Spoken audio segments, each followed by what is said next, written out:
Le Chalet saison 2 épisode 3. Salut à vous ma gang d'adultes dépressifs et anxieux qui cherchent tout simplement à combler leur vide existentiel avec des vieux films nostalgiques de leur enfance. J'espère que vous allez bien. Non, hein? Hey, c'est pas grave parce qu'aujourd'hui on parle de la guerre des tucs. Et oui, je suis de retour pour une autre analyse sarcastique et trop détaillée des contes pour tous. Pour être honnête, au début j'ai hésité à faire la guerre des tucs si tôt dans ma série parce que premièrement, il y a vraiment beaucoup de choses qui ont déjà été dites sur le sujet. Et deuxièmement, j'ai aussi vraiment peur de recevoir des messages haineux de la part des fans. Parce qu'il y a des gens vraiment intenses qui trippent sur ce film-là. Moi, la guerre des tucs, dans le fond, m'a apporté ma femme et mes enfants. On s'est connus sur Internet. Il y avait la photo de la personne, puis il y avait une phrase typique. La phrase de Geneviève, c'était « T'as de la neige sur l'épaule ». Et j'étais la première personne à y répondre « T'as un trou dans ta mitaine ». C'est pas t'as de la neige sur l'épaule, c'est t'as de la neige là. Ouais, je sais pas pourquoi le Québec en entier dit tout le temps t'as de la neige sur l'épaule. Non, t'as de la neige là. Je tiens tout de même à vous rappeler que le but de cette série de vidéos, ce n'est pas de ridiculiser ce film qui est évidemment un véritable trésor national du cinéma québécois. Non, ce que je cherche tout simplement à faire, c'est de regarder ces classiques d'un point de vue différent qu'à l'époque, de tenter de les voir sans nos lunettes teintées de nostalgie. C'est déconstruire chaque aspect du scénario pour trouver toutes les failles possibles et ainsi briser chacun des mythes précieux attachés à notre enfance. Êtes-vous encore là? Pour tous ceux qui ont en bas de 25 ans et que leurs parents les ont pas forcés à regarder ce film étrange où les enfants se parlent comme dans une cabane à sucre, La guerre des tucs est un film écrit par Roger Quentin, Daniel Patnaud et réalisé par André Melançon. Sorti en 84, le film raconte l'histoire d'une bande d'enfants vivant dans un village enneigé. Pendant les vacances d'hiver, ils se lancent dans une grande bataille de balles de neige autour d'un impressionnant fort. Le conflit amical se complique lorsque des alliances sont mises à l'épreuve et que les rivalités prennent un ton plus sérieux. La guerre des tucs est sans aucun doute le plus célèbre de la série des contes pour tous de Roch de Mers. Le film a été distribué dans plus de 125 pays avec des différentes traductions, comme la version allemande où le film s'appelle Der Schneeballkrieg, ou encore la version anglaise The Dog Who Stopped the War, un titre qui vend littéralement le punch de l'histoire. Aujourd'hui considéré comme culte, le film transcende des générations tel un trauma familial qu'on transmet à ses enfants et l'énorme succès incontestable se poursuit aujourd'hui avec une beige adaptation 3D en 2015, quelques spin-offs et des tonnes de cochonneries dérivées. Je sais que j'avais absolument pas le choix de faire cette analyse-là un jour ou l'autre, et je tiens à préciser que je suis un très grand fan moi aussi. Là. J'ai l'air cool comme ça à première vue, mais tout le monde est gangsta jusqu'à ce que le fort s'écrase sur le chien. Là. Donc, sans plus attendre, enfilez vos bottes Kodiak, vos soutes de skidoo. On s'en va jouer dehors, ma gang de concombres!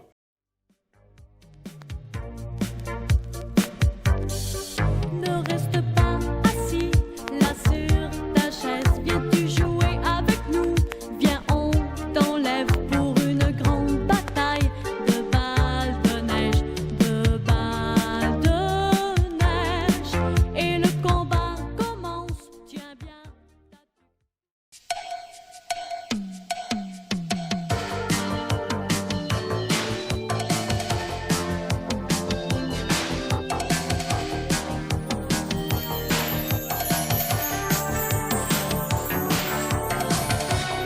Le film débute avec la tune de Scarface Push It to the Limit. C'est de circonstance parce que dans ce film-là aussi, il y a beaucoup de neige. Notre histoire se déroule à Saint-Urbain, un petit village pittoresque dans la région de Charlevoix, où les adultes semblent pour la plupart inexistants. On rencontre notre premier enfant, Luc Chicoine, et déjà j'ai un immense beef avec le personnage. Tout au long du film, Luc est clairement l'antagoniste, le chef des méchants. C'est lui qui déclare la guerre, et il est somme toute une véritable merde. Mais le montage et le scénario semblent tout de même essayer d'en faire le personnage principal. C'est le premier personnage qu'on voit à l'écran, c'est lui qui vit l'histoire d'amour, et on suit son parcours de très près tout au long du film. Pourquoi alors en avoir fait un personnage aussi détestable? Bon, c'est juste un enfant, vous me direz, et pour l'instant, il a encore rien fait de mal. Mais on s'en reparle plus tard du fameux Luc. Quelque chose tracasse Luc et l'empêche de dormir. Il se lève donc en pleine nuit et se rend dans son grenier. En chemin, il jette un coup d'œil à ses bébés chats qui font des bruits d'oiseaux, genre. Chut! Fais dodo! Dans le grenier, il ouvre un vieux coffre avec des artefacts de guerre et il s'empare d'un cossin mystérieux. Le lendemain, à l'école, les enfants font des exposés oraux sur leurs objets favoris. C'est donc ça qui gardait réveillé notre ami Luc. Son oral le stressait et il savait pas trop quoi amener pour la présentation. Ma tante me l'a rapporté d'un voyage en France. C'est l'objet que j'aime le mieux. J'ai fini. Je pense que t'avais pas besoin de te forcer autant, mon Luc. Le prochain qui passe, c'est François Les Lunettes, qui nous présente son kit de géométrie. Lui, c'est le personnage de Bolé typique, un genre de petit génie. C'est pas fini. Ouais, c'est très intéressant, là, mais faudrait peut-être que tu donnes la place à d'autres, hein? Bon, c'est les années 80, il y a évidemment un stéréotype asiatique ici. Mais moi, je vous promets que je ferai absolument aucune joke là-dessus. Dans la classe, on rencontre plusieurs autres enfants qui seront importants dans l'histoire. Petit Jacques, qui est clairement joué par Paul Amarani. Au fond de la classe, c'est Pierre, qui est distrait par son chien Cléo qui l'attend dehors. Sur papier, Pierre pourrait être techniquement le héros du film, mais il est super mou. On rencontre aussi Maranda et Jean-Louis Lapierre, deux collabos notoires pour leurs clans respectifs dans ce futur conflit. Vas-y, mon général! Je me dépêche à vous les présenter parce que c'est un des seuls moments du film où on voit les enfants pas de sucre. Le reste du temps, ils sont tous pareils, ils ressemblent plus à des personnages de South Park que d'autres choses. C'est finalement au tour de Luc de présenter son objet qui est en fait un clairon d'armée qui appartenait à son grand-père. C'est un clairon d'armée. Trempé de clairon. Il va encore me casser les oreilles, lui. Il se fait niaiser par Jean-Louis et en bout de ligne, il réussira même pas à en jouer devant ses camarades de classe. Bon, ben, bonnes vacances, tout le monde! Ma blonde m'a fait remarquer que cette frustration qu'on peut lire sur le visage de Luc est probablement l'événement catalyseur de cette guerre. Un peu comme Hitler lorsqu'il fut refusé aux Beaux-Arts. Pendant ce temps, une famille emménage à Saint-Urbain. Les sœurs Sophie et Lucie Tremblay roulent en voiture avec leur mère vers une nouvelle vie hivernale sans hommes. Girls Trip! Mais plus précisément, de quoi elles se sauvent, les sœurs Tremblay, qui déménagent en plein milieu de l'année scolaire dans un village isolé? 2 mots, programme de protection des témoins. 5 mots en fait, 5 mots. À peine en vacances, les enfants sont lâchés lousses dans les rues et terrorisent le voisinage avec leur sac de bowling dans le dos. Sérieux, est-ce que c'était normal ça à l'époque où ils ont juste manqué d'accessoires pour leur faire des vrais sacs à dos?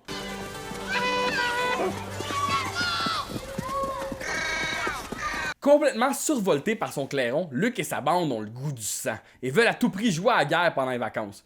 Ils sont tellement dedans qu'ils commencent déjà leur régime de terreur en démolissant le minuscule fort d'un petit kid.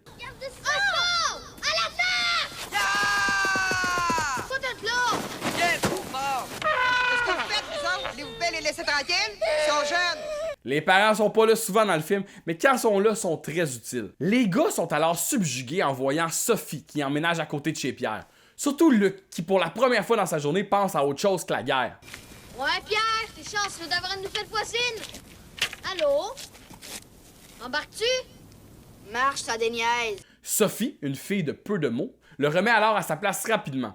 Un autre rejet difficile à avaler pour notre futur dictateur. Hey, on l'a fait dessus, ce gars-là. Le grand dadais qui semble avoir redoublé quelques fois, c'est Chabot, un des personnages les plus éloquents du film et ô combien attachant. C'est donc décidé, il y aura une première réunion de guerre à la vieille grange à 14h, et déjà les coups bas commencent. 2 heures pour eux autres. Pierre, notre simple numéro 2, rentre chez lui, et alors qu'une fausse guerre entre les enfants se trame à Saint-Urbain, la télévision nous montre un véritable carnage en direct avec de réelles images d'un conflit international probablement d'actualité en 1984. What the fuck? Cléo, laisse le bébé tranquille. Veux-tu t'enlever de là? Cléo, c'est assez! Le chien de Pierre s'appelle Cléo et c'est un vieux Saint-Bernard qui commence à donner du trouble à la famille de Pierre depuis la venue du nouveau bébé. Il a encore pissé dans la maison un matin. Tu feras plus, maman. Je te promets. Je pense pas que c'est aussi simple que ça, mon Pete. Salut, bébé. Hey, viens, Cléo. D'ailleurs, cet enfant-là aura jamais de nom, il s'appelle tout simplement Bébé, même au générique. Dans le bois, près de la grange, on rencontre le favori de tous, Tiggy la Lune et son écaille de peanut entre les dents. Tiggy est un enfant ultra space et très pacifique. C'est l'ami des animaux, il n'est pas vraiment pour la guerre. Je suis persuadé qu'on a tous connu quelqu'un comme Tiggy la Lune au primaire. Un enfant solitaire avec des vieux vêtements un peu sales qui semble fitter dans aucune gang et qui vit dans son propre monde. À la vieille grange, Luc et sa bande ont pris soin d'arriver avant Pierre et Jean-Louis pour décider des règles de guerre eux-mêmes et contrôler le narratif. Je suppose que vous avez déjà tout décidé? J'ai tout écrit. Veux-tu que j'y relise, là? Ah ouais. Hey, moi, mon idée, vous l'avez pas écrit? Toi, les lunettes, tatoué. La partisanerie est palpable et tel un dirigeant du FLQ dans une grange à Percé, Luc Chicoine nous lit son manifesto. Première loi. On va se diviser en 2 armées qui vont être ennemies tout le temps. Deuxième loi. La guerre commence aujourd'hui, puis finit quand l'école recommence. Ouais, ben, tant qu'à moi, la guerre pourrait durer tout le temps. Sacré Chabot. Les deux habillés pareils en duvet de mouton, c'est les jumeaux Leroux. Henri et l'autre, on sait pas trop. C'est pas tant important parce qu'ils forment vraiment une unité. 4e loi. Le terrain de bataille, c'est en dehors du village. 6e loi. Il faut que chacun apporte quelque chose pour mettre dans le butin de guerre. C'est un ramassé de cochonneries leur butin. Moi, dans mon temps, un butin pour des petits gars de 8 ans, ça aurait été des pétards à mèche, une revue de cul puis des farces et attrapes. Luke offre tout de même à Pierre de choisir son équipe pour le conflit, mais Pierre surestime sa popularité et son visou. Non! Chacun choisit son bord. Bien sûr. Malgré une attaque gratuite et déloyale, la guerre est mise sur pause pour le moment parce que nos underdogs veulent plus jouer. De retour chez lui, Pierre rencontre officiellement Sophie, sa nouvelle voisine. Il tente alors de jouer au gars mystérieux à grands coups de sourcils. Comment elle s'appelle? Cléo, Elle a quel âge? presque 9 ans. Moi, c'est Pierre. Elle s'appelle Cléo. Après une petite date à l'épicerie, Pierre et Sophie se font surprendre par l'armée de Luc qui transgresse immédiatement la première règle de leur guerre. Pas d'attaque dans le village.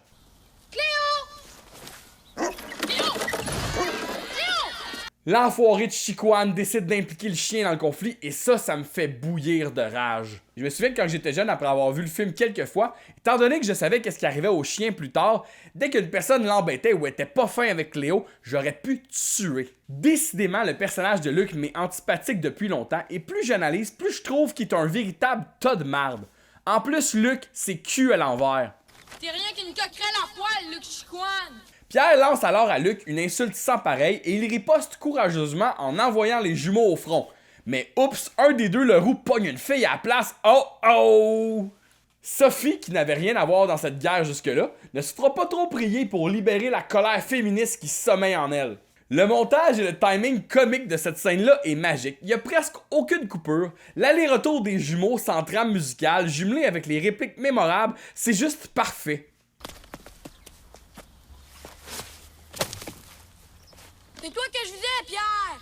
Tu vas voir, toi.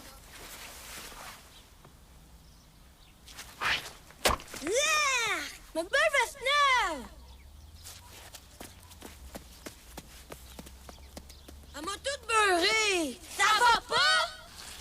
Avec les années, pour moi, il y a beaucoup de choses qui ont évolué dans mon appréciation du film. Et souvent, j'ai l'impression que mes parties préférées aujourd'hui n'étaient pas nécessairement intentionnelles par le réalisateur à l'époque. Peu heureuse, c'est une fille. Allez-y, toute la bande.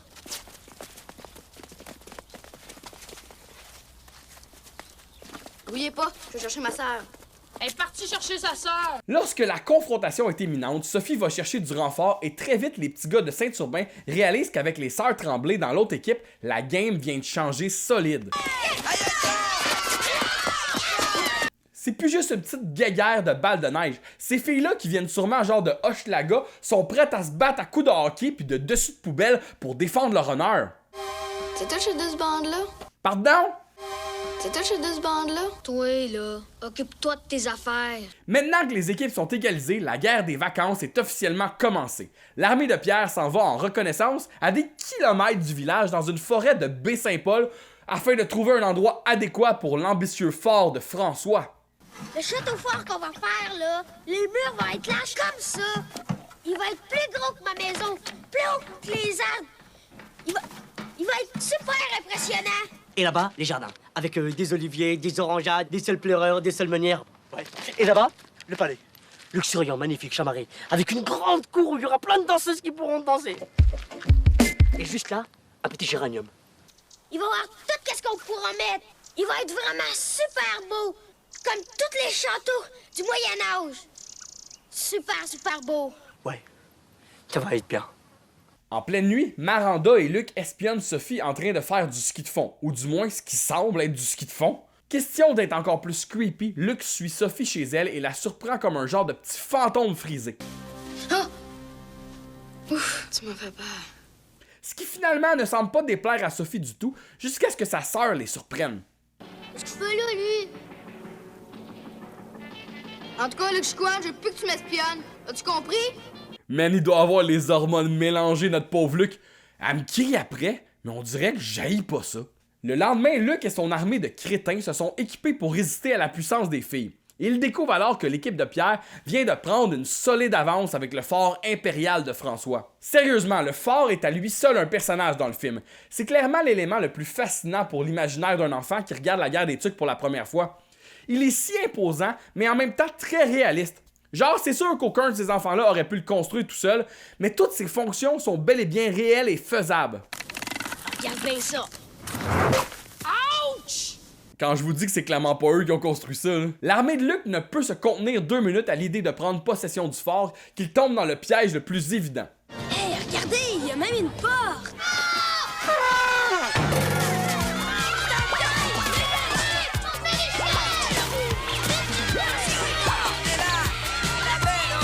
Ensuite, sous une pluie de balles de neige et d'effets sonores douteux, ils se font carrément péter dans cette première bataille et le dos de Luke ne s'en remettra probablement jamais. Aïe aïe, pour vrai, j'ai assez joué dehors quand j'étais petit que je suis capable de savoir exactement c'est quoi la douleur de tomber sur le dos comme ça dans la neige. Ça coupe le souffle, genre. Le dos cassé et le cœur brisé, Luke Chiquan bat en retraite. Plus tard, Sophie tente encore de faire du ski de fond de nuit alors que les vautours guettent si jamais elle devient inconsciente.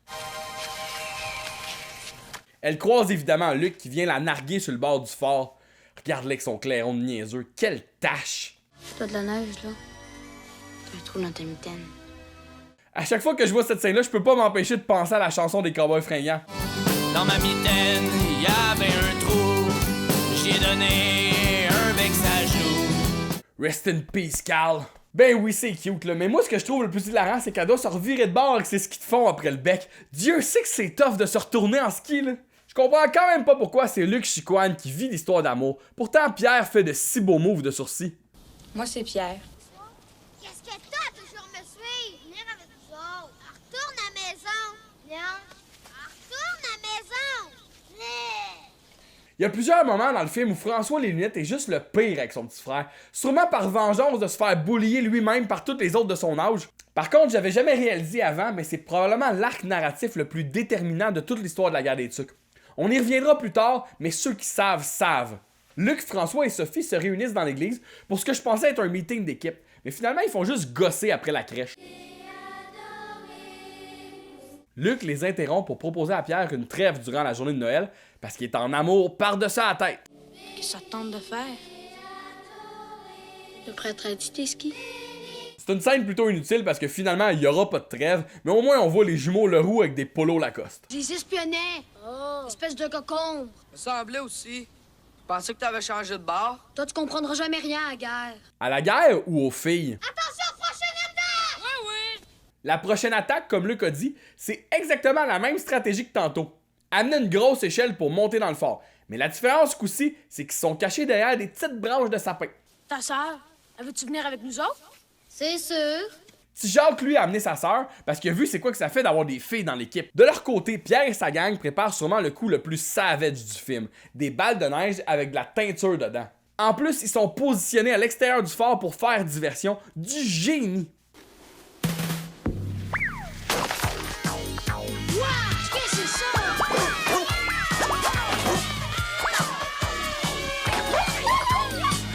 Je vous le dis, moi, quand ce chien-là pleure, ça me déchire le ventre. Pas sûr que je me rende à la fin du film. Ouais, pitch! Pitch! Wow, ça a tout clé sur mes bandes. Vous aviez juste à faire attention. Faire attention. On aurait dû prendre quelque chose qui se lave. Quoi? Ça se lave pas?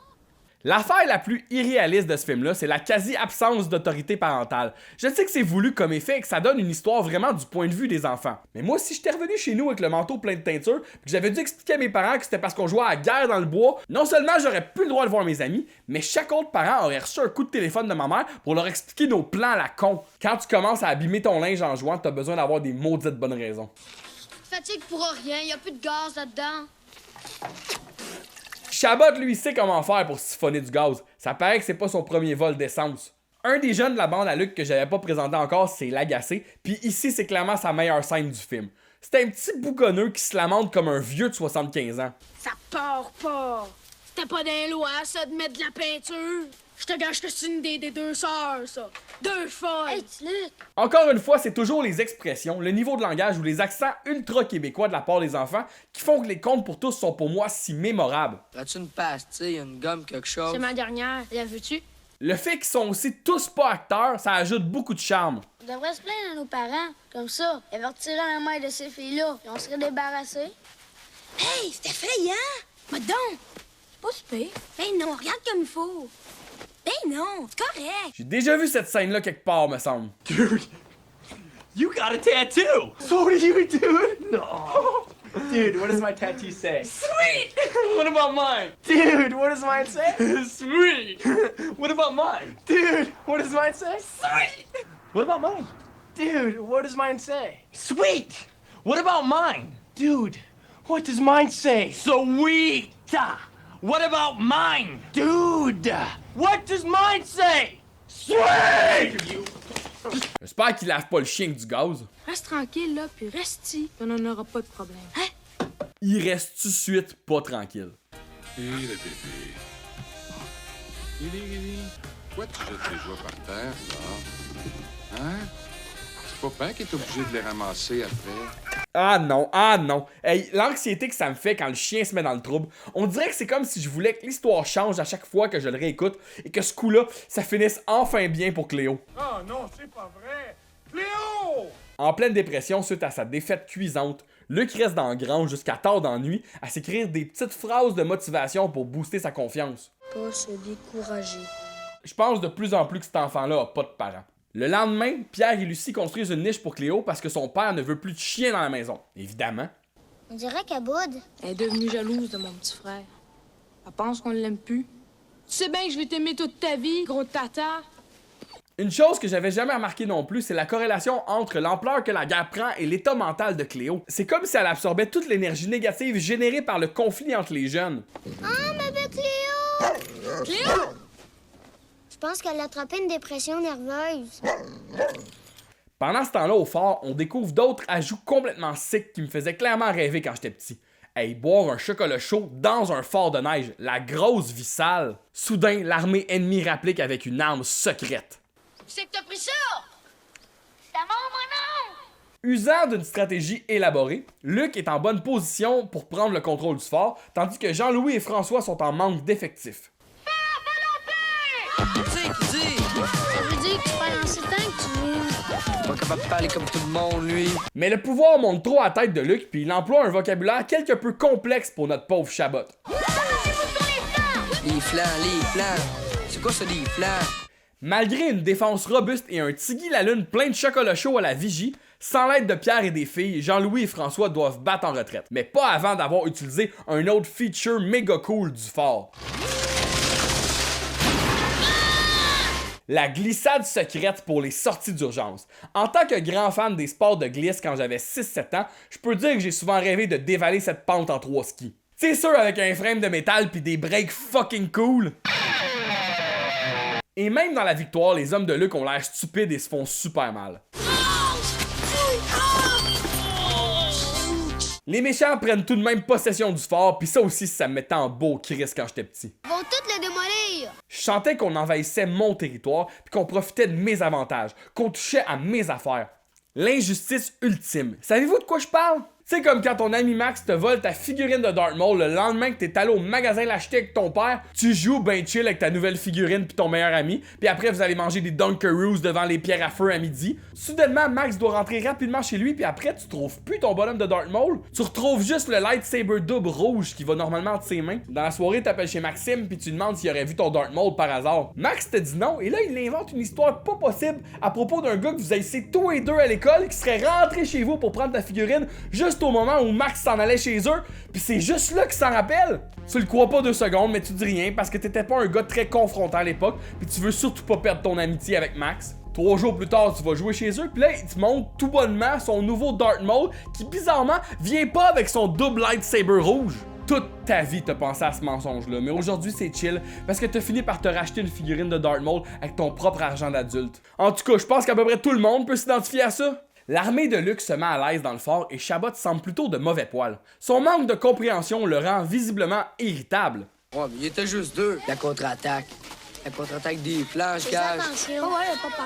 Lance-toi, Chabot. Ah! Lance-toi. Ah! Dans le clan adverse, Jean-Louis aussi est assez de mauvaise humeur suite à leur défaite. C'est ta faute, ça. Comment ça? J'étais même pas là. Justement, t'aurais mieux fait d'y être au lieu d'avoir des idées plates comme mettre de l'angle dans les balles de neige. Ça n'a rien à voir. Franchement, je te comprends pas, Jean-Louis Lapierre. On dirait qu'il y en a qui sont dus pour leur sieste, là. À peine en contrôle du fort 2 minutes, Luc décide d'abandonner la place sans aucune raison. Ce qui laisse le champ libre à Sophie pour récupérer le matos et enlever leur cochonnerie de drapeau. Mais finalement, c'est l'embuscade et Luc décide de dire fuck les filles une bonne fois pour toutes. Tel un ex-chum complètement cinglé et harceleur, Luc et sa bande poursuivent Sophie dans le bois à la noirceur. Mais même dans des conditions arides et glauques, Sophie domine les gars comme le Predator dans la jungle.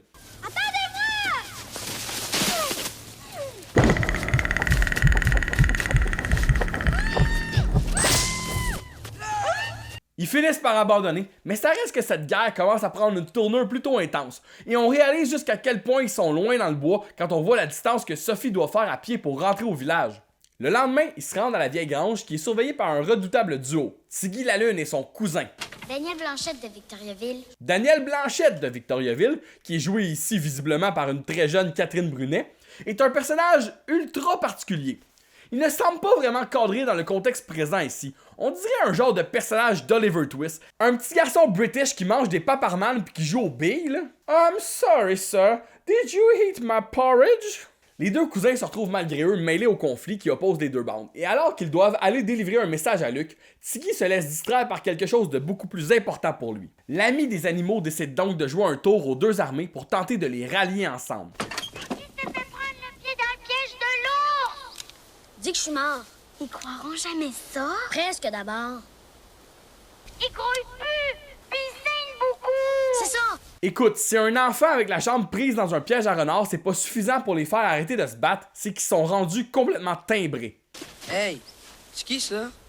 C'est le cousin de Tiggy. Daniel Blanchette de Victoriaville. Qu'est-ce qu'il s'est fait? Il s'est fait prendre le pied dans un piège de renard à ours. Il bouge plus. Qu'est-ce qu'il raconte là, lui? Encore une fois, le timing de la scène est impeccable, avec des silences juste assez longs pour être malaisants et des répliques mémorables. Allô? C'est qui, ça? Il est pas mort, il parle. Il parlait pas tantôt?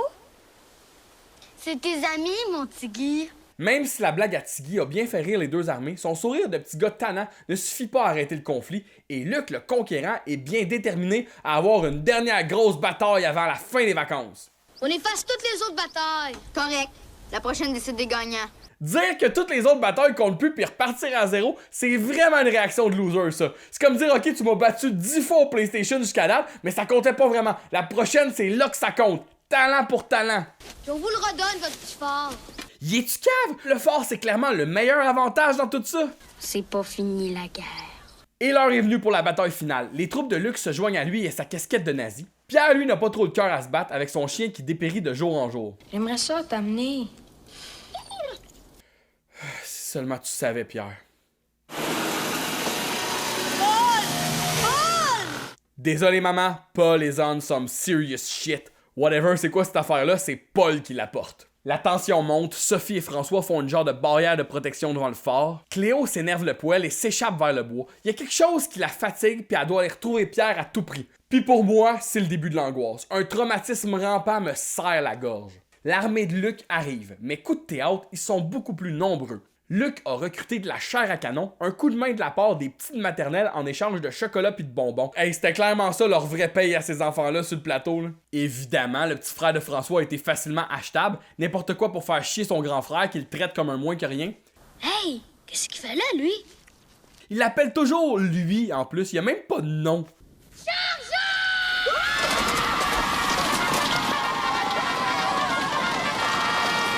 Et c'est ainsi que la plus épique des batailles débute. À côté de ça, la bataille du Mordor peut aller se rhabiller. Tout d'abord, les barrières de Sophie et François sont étonnamment efficaces comme clôture anti-tout-petit. C'est cute comment Luc est obligé d'aller les aider à traverser. Ça ralentit un peu le rythme. Qui dit plus de monde dit plus de balles de neige, plus de gadgets pour se battre, plus de sons loufoques et plus de bruit de synthétiseur. Et là, comme je vous disais au début, c'est peut-être moi qui étais un enfant trop stupide à l'époque pour le réaliser, mais celui qui se met à creuser le tunnel pour entrer dans le fort, c'est lui, le petit frère de François. Et c'est vraiment là qu'on pogne le nerf de la guerre, comme on dit. Qu'est-ce que tu fais là? Puis plus je le vois creuser, plus je l'haïs. Fait que dans le fond, tout ce qui va suivre après, c'est sa faute à lui. Arrête ça! Fais pas ça! Ça, la pignada! Ça va te faire! Il dit pas un mot comme un vrai fou dans la tête. C'est comme s'il savait exactement ce qu'il faisait. Parmi toute la bande de jeunes, c'est Chabot étonnamment qui démontre la meilleure évolution de personnage, parce qu'il a finalement appris c'était quoi des flancs. Allez-vous-en, ces flancs! C'est quoi ça, des flancs? Les flancs! Tu sais pas c'est quoi des flancs? Ah, laisse faire! Bravo Chabot, c'est peut-être enfin cette année que tu vas finir ton primaire. Le chien continue d'essayer de rejoindre le party, mais on sent qu'il y a de quoi qui marche pas. Elle veut pas jouer, elle veut que ça arrête. C'est bientôt fini, Cléo, t'en fais pas.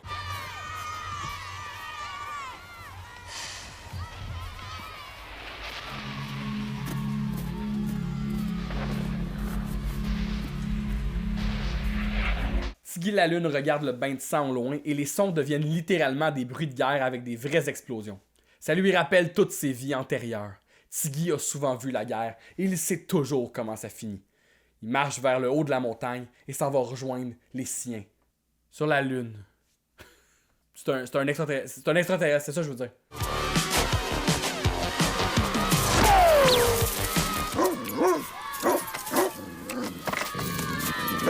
Oh, j'ai le cœur qui va arrêter. Come on, John, t'as vu le film, tu sais comment ça finit. Gère-toi, Chris! Petit Jacques, qui malgré son fidèle casque de hockey, va sans aucun doute avoir une commotion. En fait, il l'a sûrement déjà depuis une semaine. Depuis le bloc de glace, genre. La tension est insoutenable. Le chien, le tunnel, le phare qui commence à faiblir, les combats à l'épée. Man, fuck you! Et dans un dernier souffle de vie, Cléo se couche dans le tunnel en regardant l'ultra-violence autour d'elle.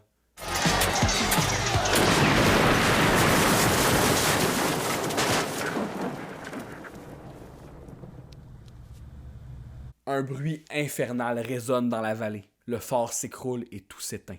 Une petite figurante pleure déjà. C'est Cléo! Elle avait vu le film, elle aussi, comme moi. La voix de Pierre déchire le jour. Plus rien n'a de sens. Il se démène comme un pauvre diable, mais ça sert à rien. C'est de la neige, tout le monde sait que la neige, c'est le pire ennemi du Saint-Bernard. Cléo! Cléo! Non, Cléo! Cléo! Cléo! Oh mon Dieu, on voit même sa dépouille! Pouvez-vous croire qu'ils ont tué un chien pour vrai pour le tournage?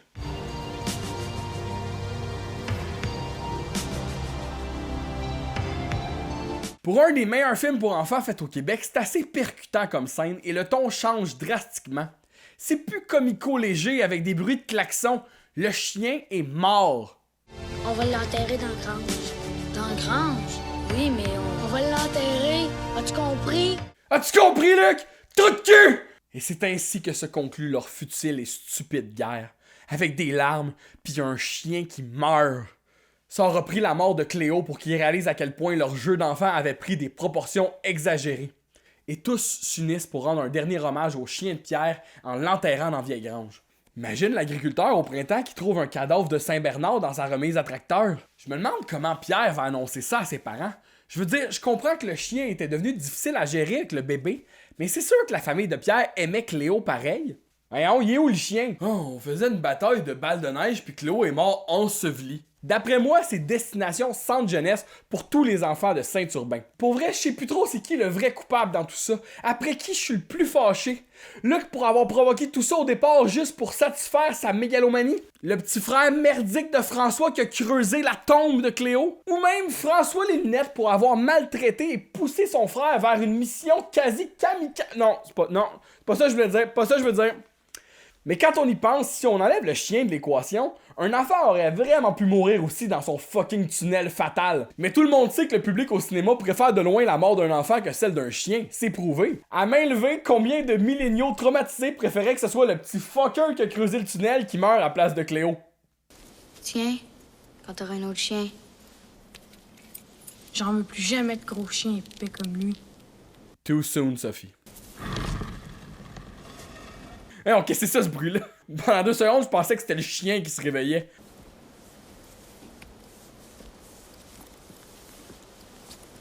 Et sur ce moment de déprime collective, faisons le top 5 des scènes tristes au cinéma dans nos films pour enfants préférés. Numéro 5, la mort de Mufasa dans Le Roi Lion.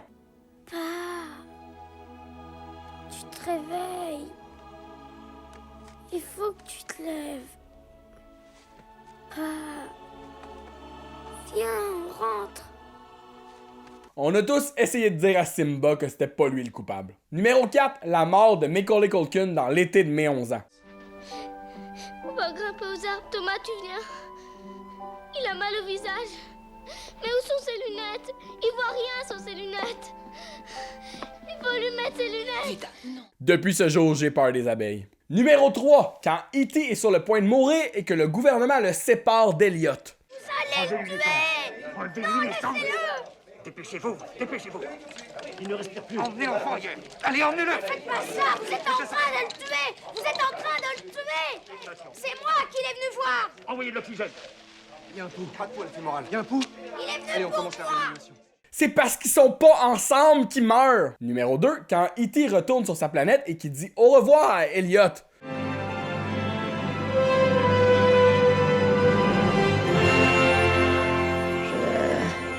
Je suis toujours là.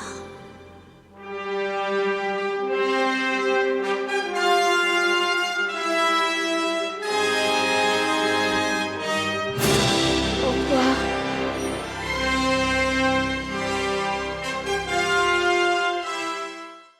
Et numéro 1, quand les Ninja Turtles pleurent autour du feu parce qu'ils sont inquiets pour Splinter.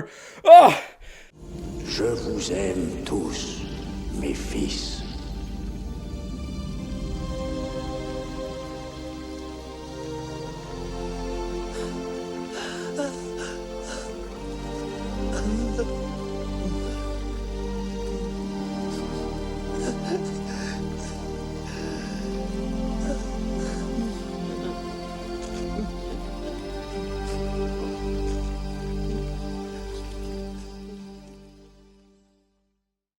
Après la cérémonie, chacun reprend son butin comme si rien de tout ça n'était arrivé. Une bonne idée pour un plat pour l'été prochain.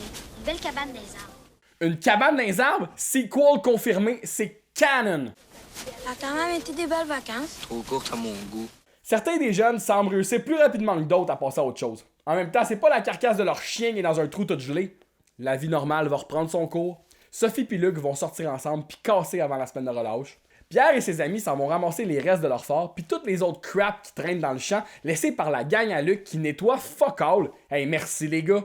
Et finalement, après la tristesse, Pierre exprime ensuite l'émotion principale qu'on ressent tous. La colère. Il est en beau maudit contre le fort. Mais clairement que pour lui, le bloc de glace représente la tête de Luc Chicoine. Ça fait du bien. On en fera d'autres, Paul! Youhou! Pitié, non!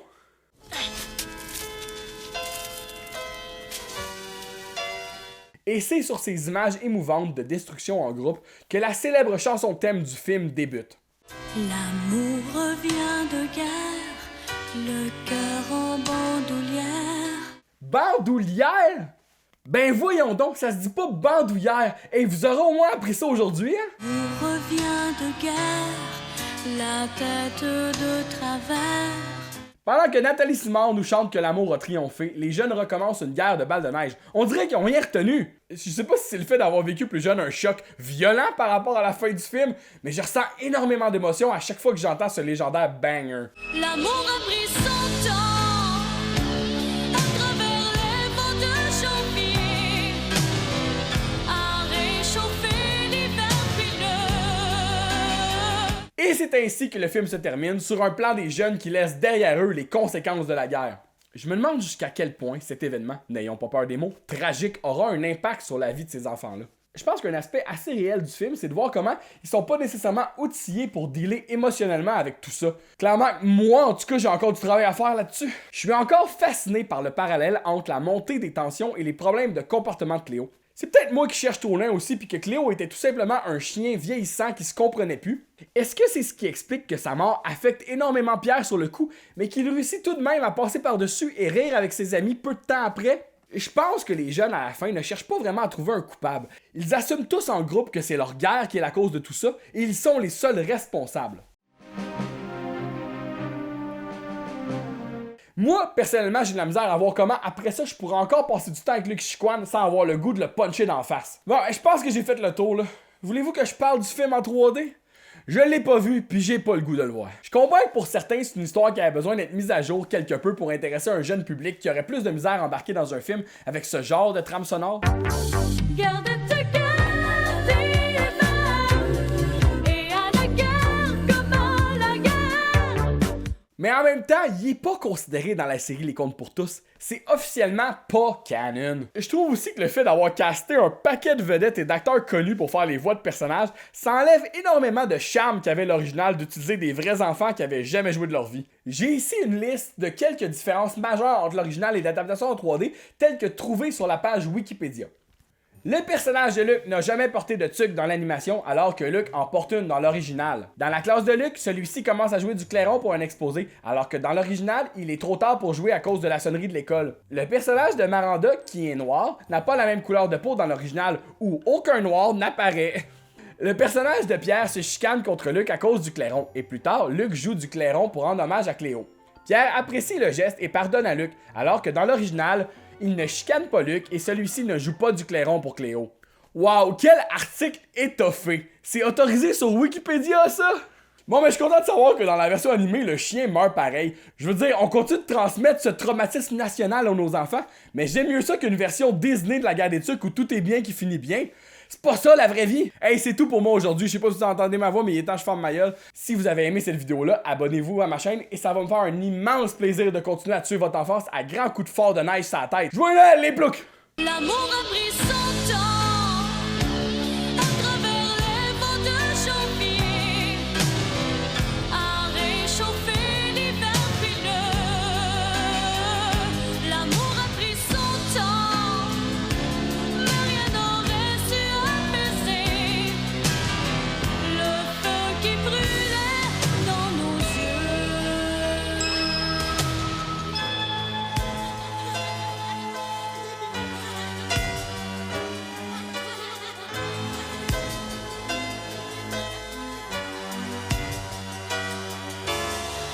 L'amour revient de guerre, les ennemis d'hier se sourient sans faire de bruit. L'amour revient de loin, l'amour s'éveille au jour après midi.